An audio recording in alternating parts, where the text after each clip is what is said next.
we were already behind before COVID. That's That's fair. kind of the truth. That's fair. And the boards, I think, felt the pain during COVID. We lost, for many of us, our annual in-person conference revenue generating opportunities. We lost the in-person seminars and events that we did that were a core member value. And suddenly you were relying on the digital experience to be the reason to be a member of your association. And boards that maybe skipped like some of that in-depth experience were in there themselves and realizing it was not where it needed to be.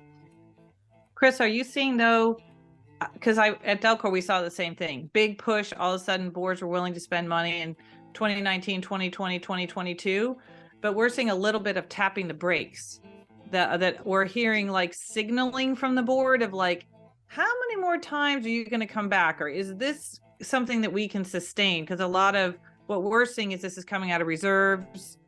And I haven't officially heard, but I'm feeling like I'm hearing some words that boards might slow down. Are you seeing that same thing?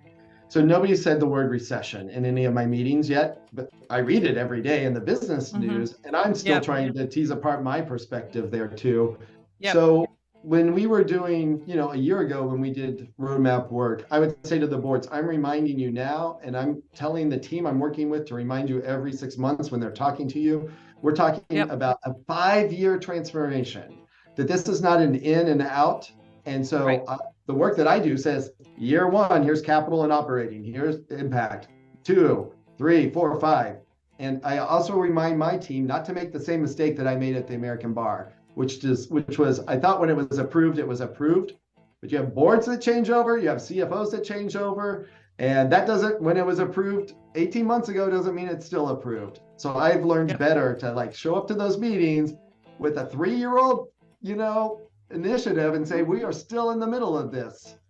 And we told you at the beginning it was going to be long-term. What's that? Are they funding for all 3 years? Are you seeing that they're willing to commit for a multi-year investment? They don't really commit to 5 years, but they are committing to multiple years. Also because these can be kind of complicated, and the projects, the initiatives in that roadmap can span across budget cycles, budget years, so we have a lot of conversation about that. Yeah, we've seen the same 3, and then you try to break into 4 and 5. And I think board cycles are 3 years. So they're typically, so I think they're willing to say, all right, it can be on my watch and bleed 1 year in when I'm gone, but then it's not tolerated. So it's so important to just keep in there as marketer. Usually it's the marketers that are talking about the marketing infrastructure more than the tech staff. I tell the marketers, you got to show up to those board meetings and you got to bring it up again. And we don't want to, right? We don't want to stir up controversy or challenges, but you got to bring it and keep the pressure on.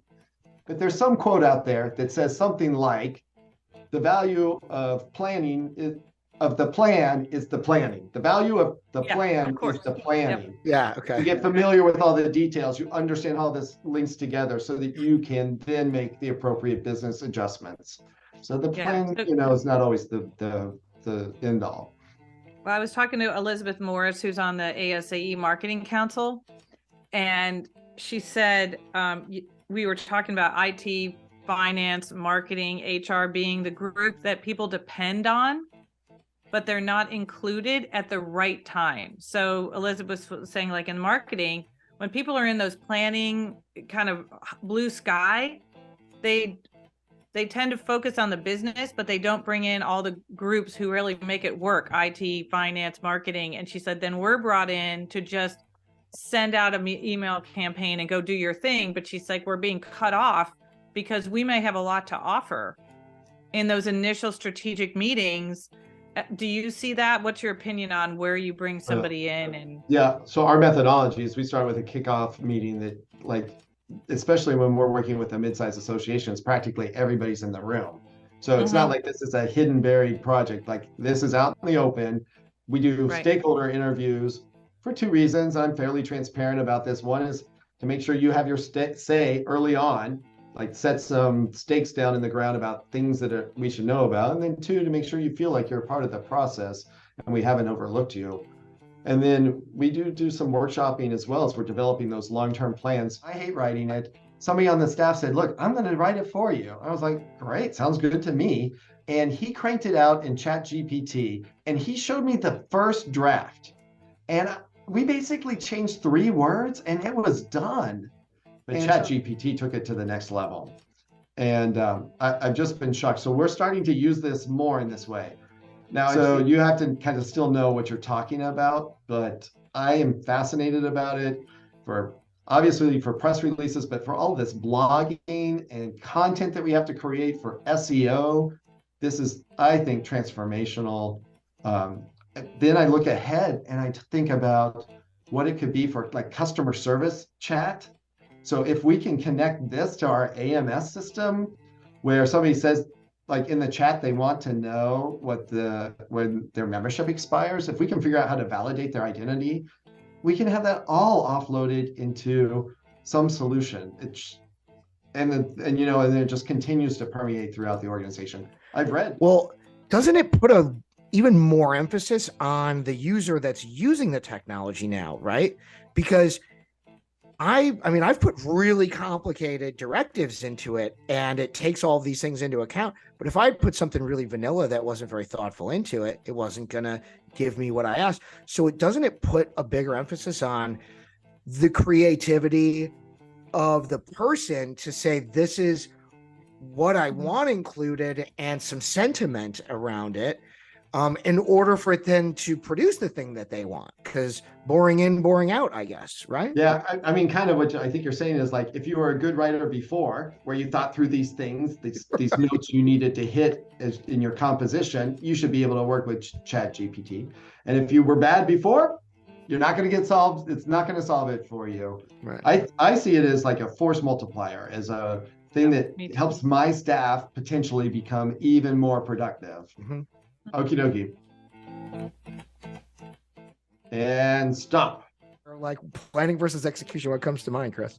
I went to business school also.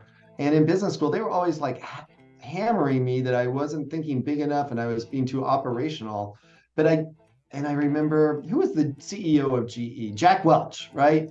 He was always about the strategy, not talking so much about the operations. I feel like though so many associations fail when it comes to executing the plan, and that the devil's in the details, and it's so important to pull through. So I believe in planning, but my business and my team spends a lot of time hand-holding, helping you through the problems so that the project launches, so that you realize the benefits we were talking about. So probably to the disgust of my B school buddies, I'm going to say, like, I'm a lot about execution and realizing the vision. Hey, while we're kicking this off, can we establish who in the room has the ability to kill this later? I just need to know now. Who that's not in the room may kill it later. Right, yeah.